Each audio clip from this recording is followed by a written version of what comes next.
Hello, I'm Cage. In this video we're going to be making a 3-course Easter themed meal. Starting off, we're going to have the Sprung pea soup for our appetizer, and then we'll have for our entree, behold the lamb chops, and for dessert we'll have the cornerless carrot cake. So let's get into it.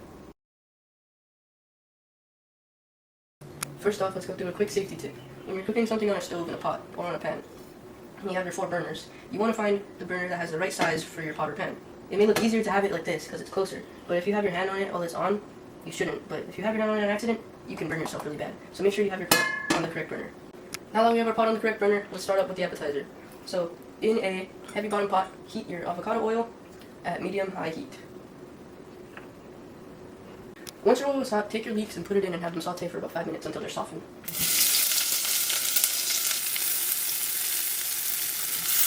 It's been about 5 minutes and our leeks have softened. Now we're going to add in our vegetable broth, salt, and thawed out peas.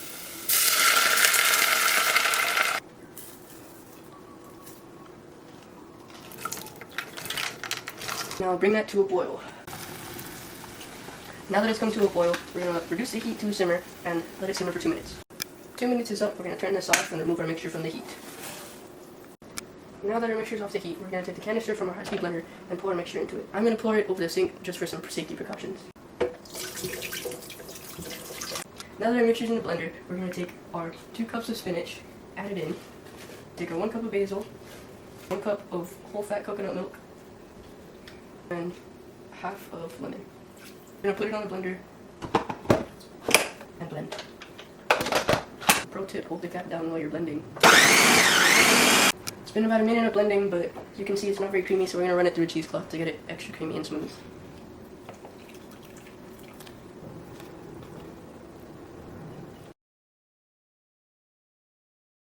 I'm going to have my dad here to taste the pea soup and give his honest rating.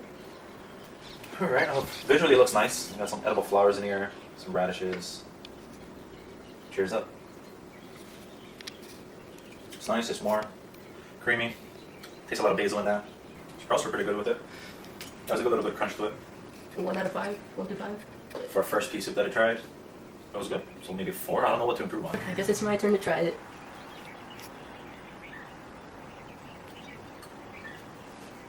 I wouldn't say it's good, but it's not bad. I don't really like it with the pea shoots. Let's try radish.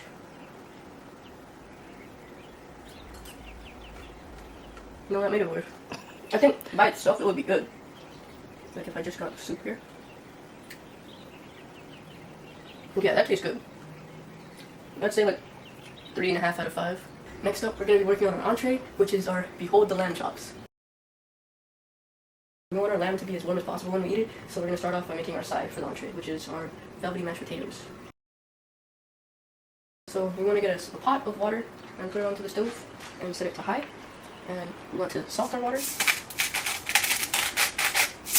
You like it nice and salty around here. And you actually want to put in your potatoes, depending on what kind you have. We have gold potatoes, so we don't have to peel them, because their skin is like very smooth and not rough like regular potatoes. But you want to put in your potatoes while the water is still cold. We're making some garlic mashed potatoes, and our recipe calls for 3 cloves of garlic, but as you can see, our garlic cloves are kind of sad, so we're going to use all of these. And you want to put it in before the water starts boiling. You're going to let it come to a boil and cook uncovered for about 15 minutes. Our 15 minutes are up. Now we want to check if our potatoes are fork tender. You're going to take your fork and on a potato and see if it can go through easily. Yeah, I think they're ready. We're going to turn off our heat and get ready to drain our potatoes. Now that our potatoes are drained, we're going to prepare them for the mashing process. We're going to take our potato masher and just have at it. So once you feel that your mashed potatoes are mashed enough, it's hot, you're going to take your milk and heat it up. If you were me, you wouldn't like having extra dishes where you don't need them, so as long as your milk is in a microwave safe container, you can just take it, throw it in the microwave and heat it up. Microwave your milk for 20-second increments until you feel that it is warm.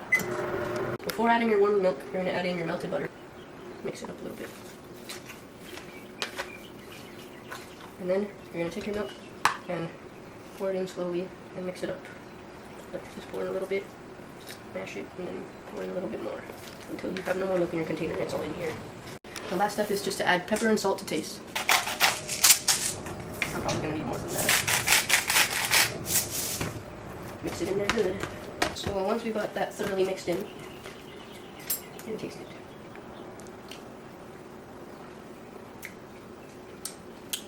I think it can taste about pretty much a little bit of everything. It tastes of salt, pepper, butter. You can get a good hint of garlic. Potatoes. No, I'm kidding, I can taste the potatoes. But now we're going to set this aside for now and get to work on entree, or the main part of the dish. We're going to start by preheating our oven to 425 degrees. Now we're going to move on to the next step by seasoning our lamb. I'm just going to put the whole cutting board in here because it's easier. We have 2 teaspoons of salt and 1 teaspoon of pepper. We're just going to generously season on all sides. Now that our rack of lamb is nice and evenly coated, we're going to take a tablespoon olive oil and heat it up in an oven-safe pan at medium heat. Our oil is pretty hot now. We're going to take our lamb chops, put it in there, and sear it each side for 1 to 2 minutes, and include our butter in there, and baste the lamb chops as we're searing it.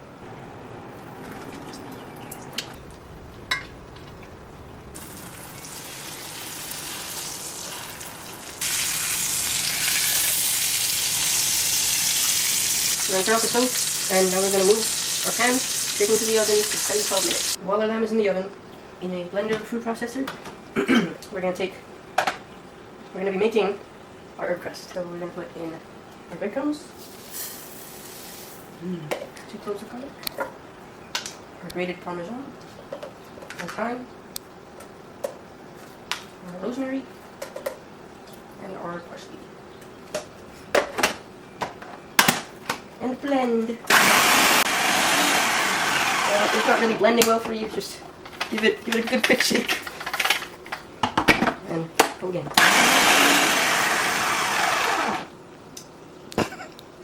Well, maybe another shake will work.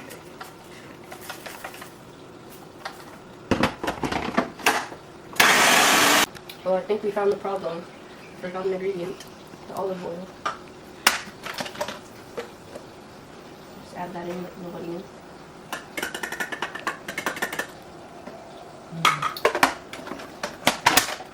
Let's try again. Alright, our 10 minutes is up. Now that it's out, we're going to take our herb crust and spread it on the pan over here, nice and even. Now we're going to take our Dijon mustard and brush the side with it. Now we're going to take our tongs and move our lamb into our herb crust station.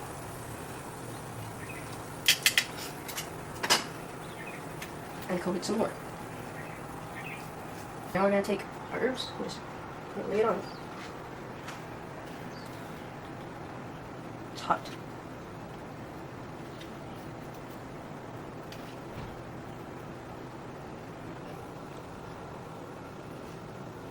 We're going to take our pan, put it back into the oven for another 8 to 10 minutes, or until it is 140 degrees Fahrenheit on internal temp. It's been 8 minutes, we're going to check for the internal temp. Right on the money. And we take it out and let it rest for 10 minutes.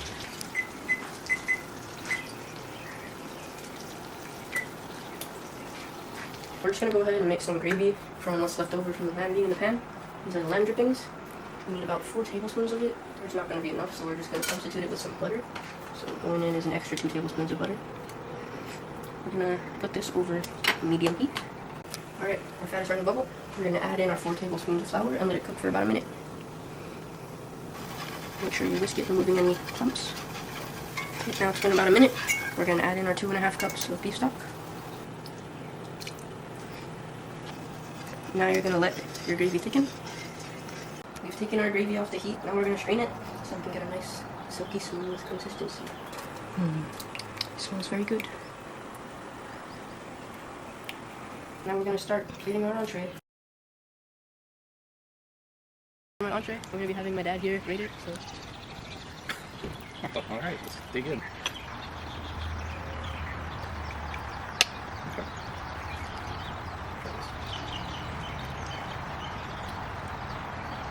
Good. The visual appeal is really cool. It's interesting. You got a running plate with the flowers that tied to the soup. That's good. The mashed potatoes tasted really good. So did the lamb. It was a little cold, but It's breezy, that's why. It's cold out here. could have been served a little hotter. But other than that, tasted pretty good. I like the crusting. That gave it a little extra texture to the food. And yeah, and then There's some good flavor to the mashed potatoes. On a scale of 1 to 5, what are you rating it? I'll give it a 4. It's my turn.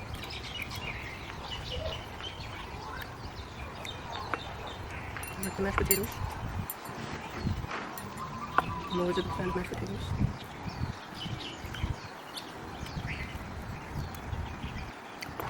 I like it. Tastes pretty good. I'll give it a 4 out of 5 as well. Okay, it's next day, but now we're going to start on our dessert course for our meal, which is our cornerless carrot cake.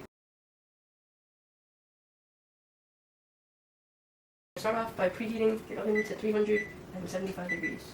Take some parchment paper and line the inside of a 10 by 15 jelly roll pan. But a little tip is you can take some cooking spray and spray the corners, just a little, just so that the parchment paper doesn't slip. You want to make sure that you leave a little bit of excess paper hanging over the side, so that when it's done cooking, it's easier to take it out of the pan. In a container, you're going to mix your flour, your baking powder, your baking soda, your salt, your ground cinnamon, your ground ginger, your ground nutmeg, and your cloves. And then you're going to whisk it and set it aside.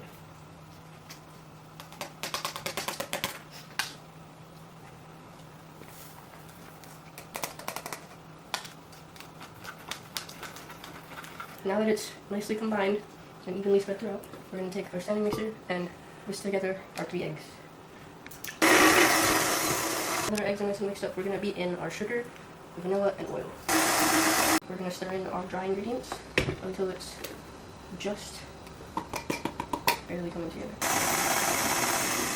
We're going to take a spatula and scrape down the sides of the bowl, and then we're going to fold in our carrots. We're going to spray our baking pan, light spray with the baking spray, so that it doesn't stick. Now we're going to evenly spread our mixture onto it.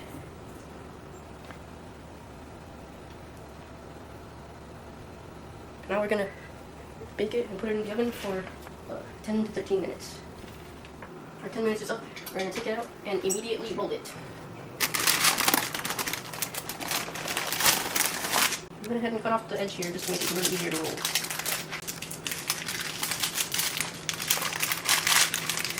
You want it to be nice and tightly packed. Now you're going to set it off to the side and let it cool for about 10 minutes. While our carrot cake is cooling, in a mixing bowl, we're going to add in your cream cheese. Now you're going to add in 2 tablespoons of butter and beat until smooth once again.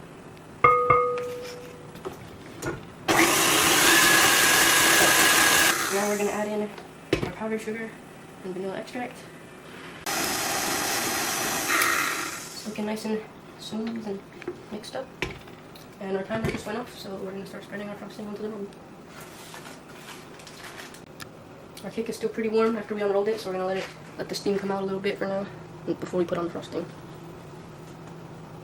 Our cake is nice and cooled off now. We're going to start spreading our frosting. You're going to want to leave about an inch of space on the end that you're rolling to, so now we're going to roll it.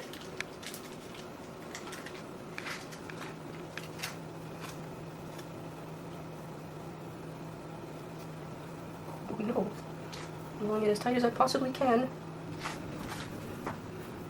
Now we're going to roll it in the saran wrap and then transfer it into the freezer for at least an hour before cutting and serving. Our carrot cake has been freezing for a couple hours, so we're going to take it out and cut it. The chef's tip: when you're cutting it, you can get a flask full of hot water or warm water to dip your knife in to warm up your knife so that you can cut easier. As you can see, it's wet. And you're going to cut it at about ½ an inch in thickness. So we got a couple of slices already, so we're just going to start plating our dish. This is edible grass, green apple flavored. We have my mom here to review our cornerless carrot cake, so take it over. Okay, for starters, it's beautiful. It has a lot of color, it's very cute, fun and playful. I get the theme, cornerless carrot cake. It's moist. It's not a dry carrot cake. I don't know what I was expecting. I don't think I've ever had carrot cake before, so I don't know what to compare it to. I can taste spices. I don't know what kind of spices. Cinnamon, maybe ginger. Is there ginger? No. It's like You oregano, sure? nutmeg. Oregano. I think so, I swear. Oregano? Oh wait. This is not a turkey. I don't know. What? There's cloves in it. Okay, maybe that's what I'm tasting. Mm. It's good though. What would you rate? Maybe a 4. I'll okay. keep eating it, but yeah, Okay. not bad for my first carrot cake. 4 out of 5. 4 out of 5. Not bad. Okay, thanks. My turn. Visual appeal, of course, very pretty with the bunnies with the flowers in their hair. Oh, okay, here's more.